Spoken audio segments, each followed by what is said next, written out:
It's no secret that the MMO space lacks a really good open world survival game, and obviously we all know that the next big contender to fill that void for players is going to be Dune Awakening. It's set to officially launch here on May 20th of 2025. Welcome back to the channel, survivors. Today we're diving back into the world of Dune, and I want to talk about a really big concern that I've seen a lot of people across social media ask about, including via the dev live stream, that I don't think they did a very good job explaining, and that is servers in Dune Awakening. What it all entails, and because there is real-time PvP in the game, will the extra 5 days early head start actually give players an advantage? You see, in Dune Awakening, there's actually a in-game portion called the Deep Desert. In this Deep Desert area is a full-on PvP. It's essentially an open zone. Think about it like World of Warcraft, where you have just different areas and different pockets that are contested, that allows you to attack, and fight other players. Well, that's essentially what the Deep Desert here is for Dune Awakening. It's meant to be a in-game area, not going to be something that you're going to go to early on, but nevertheless, when you get there, there's going to be spice fields that will randomly pop up, kind of like little public events from Destiny, if you will, that you're going to want to, participate in, because obviously having and controlling this spice for your faction, whatever faction it is that you're playing alongside, or even for yourself, is going to be huge when it comes to the in-game progression. However, there's one little problem, and it directly relates to the pre-ordering versions of Dune Awakening. If we take a look at the pre-ordering page here, we can see the 3 different versions. We have the standard, deluxe, and the ultimate version. The standard obviously only comes with a couple of additional things, and you are going to have to wait for the official release date of May 20th to jump in and play the game.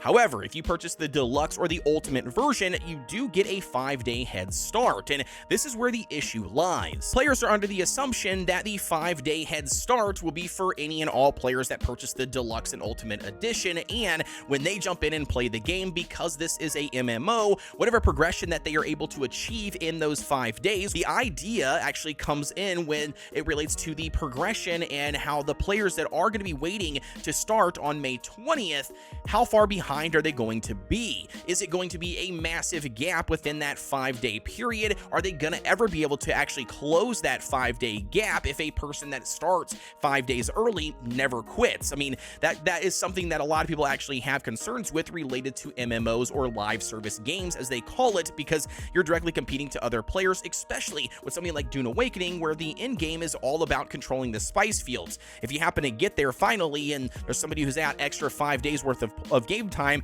they've got better vehicles, better armor, better weapons, I mean, you name it, you don't really stand a chance to fight up against them. Again, the concern is very valid here when it comes to what exactly is their plan to balance this with the 5-day head start. So now when it comes to the Dune Awakening server structure, this is how I see it, right? Essentially, you're going to have multiple worlds, as you can see here, World 1, World 2. Obviously, they're going to have their own respective names, and there's going to be a lot more than just 2 of them. But essentially, you're going to pick whichever world you want to be a part of.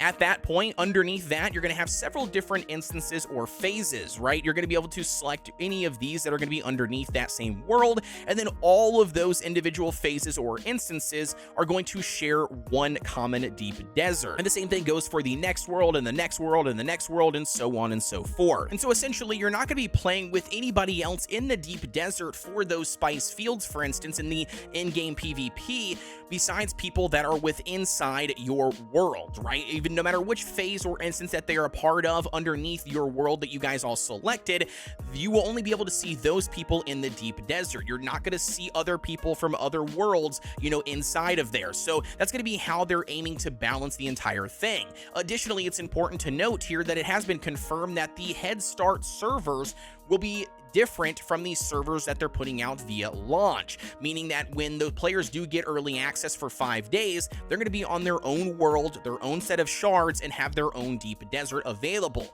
The only way that you as a player starting on May 20th or even afterwards would ever run into a Head Start player, a person who's had extra 5 days than you, would be if you choose to join the Head Start servers when you get the chance to jump into the game. And this is backed up by Tasha, the global senior community director for Funcom, all right? If we go ahead and head over to her Twitter account, she posted 16 hours ago. She states that the Head Start servers have their own Deep Desert version. The servers being added after the 20th will have their own versions of the Deep Desert, and you won't run into any Head Start players unless you actively choose to play on a Head Start server. And personally, if you guys aren't starting 5 days early, I would honestly just advise to not jump in on the Head Start servers. I know that there's going to be some people out there that might try to do it just because they have that sense of challenge. They want to see if they can take on a player that's already had 5 extra days, to grind in the game, and that's fine. You do you. But for me personally, I just don't think it's worth doing it. If you guys are going to be waiting till the official launch of May 20th, I would just advise joining whatever the brand new servers are that are launched then to keep the playing field even for yourself and for everybody else. And I think this is a huge win here for Funcom. They've obviously went ahead and thought about this prior to even the question coming to fruition, with making sure that they're keeping everything balanced. The players who, have the 5-day head start aren't going to be directly competing with the players that are starting on May 20th or the initial launch date. Same thing goes for players starting months and months later. Obviously, they're going to continue to release new servers or shards or whatever you want to call it to keep things balanced. But in general here, hopefully that does ease your concerns when it relates to servers. If any additional information comes out regarding these servers or anything changes, I'll be sure to do a follow-up video here on the channel. But as always, guys, I've been Kodeations. Thank you so much for tuning in. Don't forget to like, comment, and subscribe here on the channel for everything Dune Awakening. I'm excited, dude, and I can't wait to jump in there and actually start on the 5-day early access server. And don't forget that I do have a Discord community where you can stay up to date with everything I'm doing in and outside of Dune Awakening and other survival games. You can find that link down below in the description. With that being said, as always, guys, I'll see ya on the next one.